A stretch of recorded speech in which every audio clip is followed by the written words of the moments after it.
Picture this, a nation once united by shared dreams, now violently ripping itself apart. 1861 wasn't just some date on a calendar. It was the year the talking finally stopped, and the roar of cannons took over. It was the year a simmering pot of deep-seated division boiled over into a massive fire that would engulf America for 4 long, brutal years. This wasn't some distant border dispute. This was like a fire alarm ringing in the dead of night, signaling that war had truly exploded. The year 1860 had wrapped up, leaving the United States in pieces. South Carolina bailed in December, and the first few months of 1861 saw a whole bunch of other southern states follow, forming the Confederate States of America. Suddenly, all eyes were glued to a few federal forts still flying the stars and stripes deep within these newly declared Confederate lands. And none was more symbolic or more dangerously placed than Fort Sumter, an unfinished brick fort sitting right in the middle of Charleston Harbor, South Carolina. For months it was a super tense standoff. U.S. Major Robert Anderson and his small crew of about 86 soldiers were stuck, surrounded by thousands of Confederate militia. Both Confederate President Jefferson Davis and U.S. President Abraham Lincoln knew this fort was a huge symbol. Northerners saw Sumter as a defiant stand for the Union against rebellion. Southerners, they saw it as a slap in the face, a mark of federal power on their own soil. Lincoln, who had just been inaugurated in March 1861, walked straight into a crisis. Anderson's supplies were running dangerously low. If Lincoln abandoned the fort, it'd be like saying the Confederacy was legit. But if he sent in troops to reinforce it, that could spark a war. So, Lincoln tried to thread the needle. He announced he'd send unarmed ships with just provisions to Fort Sumter. No guns, just food. That move basically forced the Confederates to make a choice. Faced with peace or war, they chose war. Confederate General P.G.T. Beauregard, who, get this, had actually been Anderson's artillery student back at West Point, was ordered to demand the fort's surrender. Anderson said no. At 4:30 in the morning on April 12, 1861, a single mortar shell flew high over Charleston Harbor and exploded right above Fort Sumter. That was the signal. From batteries all around the harbor, Confederate guns opened up with everything they had. For 34 agonizing hours, shells pounded the fort. Outnumbered and outgunned, Anderson's men could barely fight back. Amazingly, no soldiers on either side were killed by the bombardment itself. But with his ammunition almost gone, and the fort literally on fire, Major Anderson had no other option. On April 13th, he surrendered. The American Civil War had begun. The news that Fort Sumter had fallen spread like wildfire, electrifying both North and South. Down south, people were celebrating in the streets. Beauregard became an overnight hero. Many Southerners figured this quick win would cement their independence fast. Up north, though, the attack on the flag sparked pure outrage. Those fire eaters, the extreme pro-slavery voices, had finally gone too far. Any faint hope for a peaceful way out? Gone. On April 15th, President Lincoln called for 75,000 volunteers to serve for 90 days to squash the rebellion. He, like a lot of folks in the North, thought this show of force would be enough to make the secessionists back down. And the response was huge. Men rushed to sign up, eager to defend the Union. But this call to arms had the exact opposite effect in the Upper South.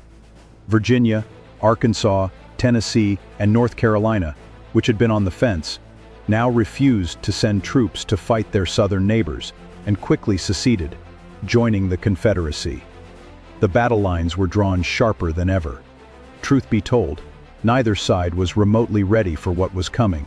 Most of the volunteers pouring into training camps, north and south, knew nothing about being a soldier.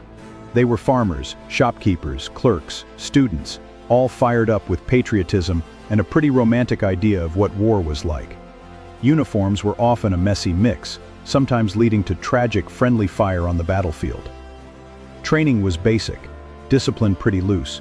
Almost no one imagined the war would last more than a few months, maybe ending with one big, decisive battle.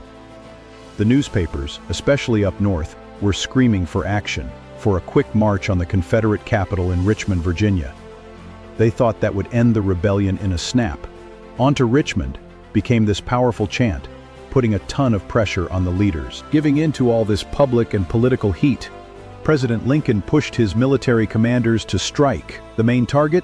The Confederate Army gathering near Manassas Junction, a key railroad crossing in Virginia, only about 25 or 30 miles west-southwest of Washington, D.C.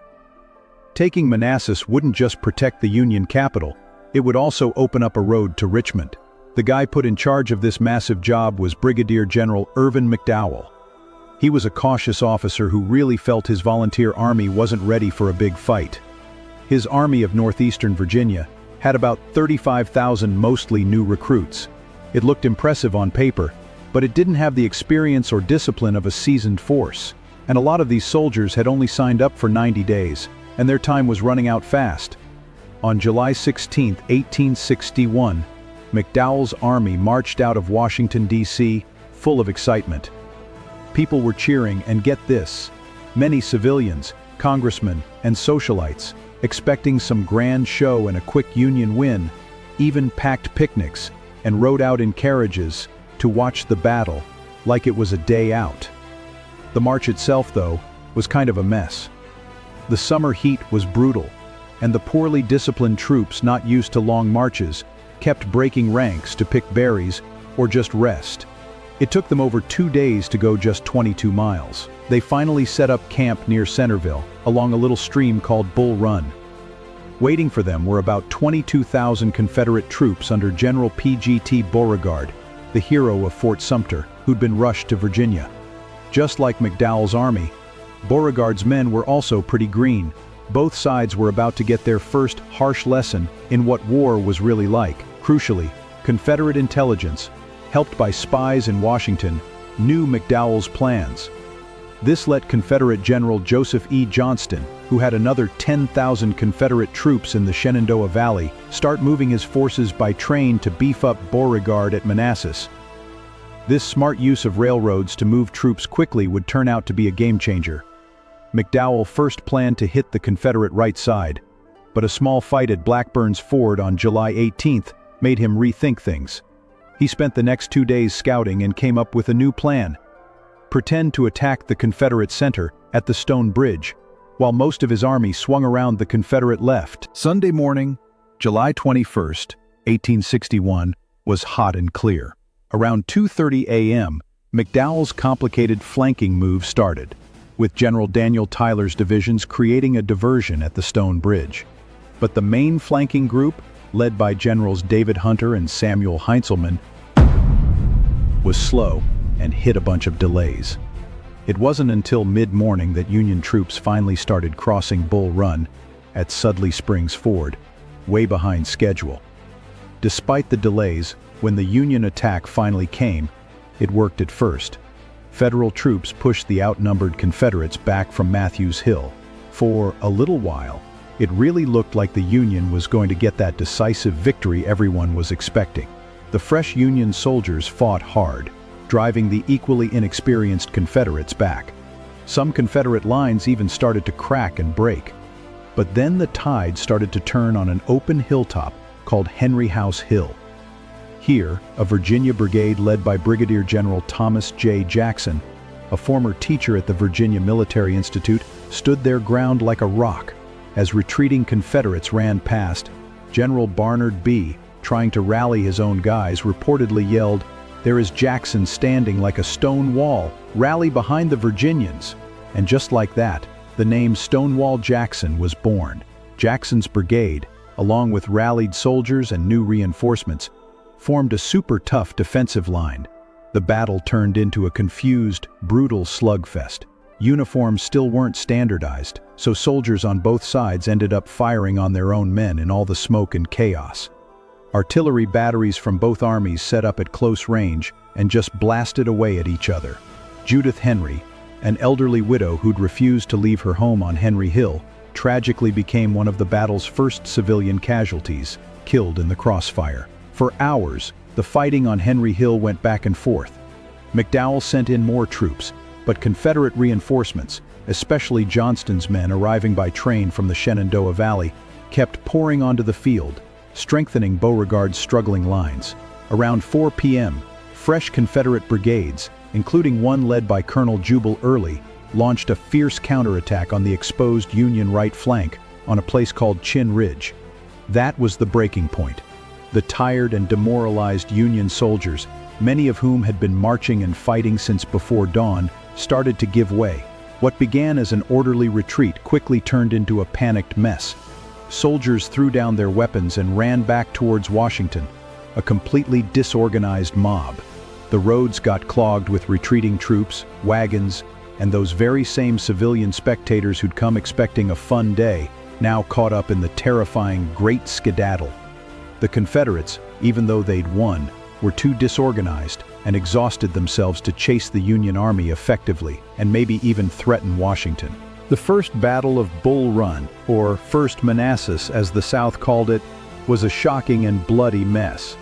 The Union had around 2,900 casualties, while the Confederates lost nearly 2,000. These were huge numbers back then, making it the bloodiest battle in American history up to that point. The impact on everyone's morale was massive. In the South, the victory led to a wave of excitement and a dangerous sense of overconfidence. It made them believe even more that Southern soldiers were just better and that independence was just around the corner. Some Southern leaders, though, knew there was still a huge fight ahead. In the North, the defeat was a massive shock. All those confident predictions of a quick win shattered.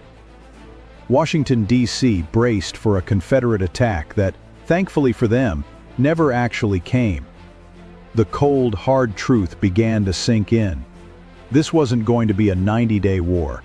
It was going to be a long, tough, and incredibly bloody conflict. All the naivete was stripped away, replaced by a grim understanding of what this war was really going to be like. Congress quickly approved enlisting hundreds of thousands more troops for longer terms, and the nation started to gear up for a total war. General McDowell was fired, and Major General George B. McClellan was brought in to organize and train the new Union Army, the force that would become famous as the Army of the Potomac. The lessons of 1861 were harsh, and they were paid for in blood. If you're finding this look into the Civil War's crucial first year interesting, do me a favor and hit that like button, and subscribe for more deep dives into history. And hey, let us know in the comments what other Civil War battles you'd like us to cover. The explosion of war in 1861, kicking off with those defiant shots at Fort Sumter and peaking with the shocking chaos of Bull Run, completely changed the path of the American nation. It was the year illusions died. Those romantic ideas of a quick, heroic adventure, they gave way to the grim reality of industrialized warfare, where new technologies would bring death on a scale no one had ever seen before. Fort Sumter, even though it was a small fight, casualty-wise, was the spark that lit the inferno. It got both sides fired up and pushed the nation past the point of no return. The First Battle of Bull Run? That was a brutal wake-up call. It showed just how unprepared both armies were, how fiercely both sides would fight, and made it crystal clear that victory for either side would come at a horrifying cost. The events of 1861 really set the stage for the brutal years that followed. Strategies had to be completely rethought, armies had to be built from pretty much nothing, and both nations, North and South, had to brace themselves for a long, drawn-out struggle that would test their resources, their determination, and their very identities. The year war exploded truly shaped the conflict that would redefine America, eventually leading to the end of slavery and the creation of a new, though deeply scarred, Union. The echoes of those 1861 cannons would be felt for generations. 1861. That was the year America declared war on itself. From the first shell bursting over Charleston Harbor to the panicked retreat from Manassas, it was a year of profound shock and transformation. The raw intensity of these first clashes stripped away any fantasy of a short, glorious conflict, revealing the long, bloody road that lay ahead. The battles of 1861 really did change everything, setting a grim tone for the devastating war that was still to come. Thanks for watching. Don't forget to like, subscribe, and hit that notification bell so you don't miss our next exploration of pivotal historical moments.